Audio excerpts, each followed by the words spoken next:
ప్రస్థానం కరువుకి చరమగీతం. నీ పాలన సంక్షేమానికి చిరునామా. నీ సంతకం అభివృద్ధికి వీలునామా.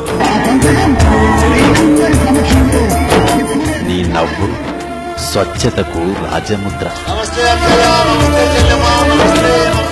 నీ మాట విశ్వసనీయతకు బాట. నీ రూపం ప్రజల గుండెల్లో పదిలం. నీ కాలం కాలం ఉన్నంతకాలం, కాలం ఉన్నంతకాలం.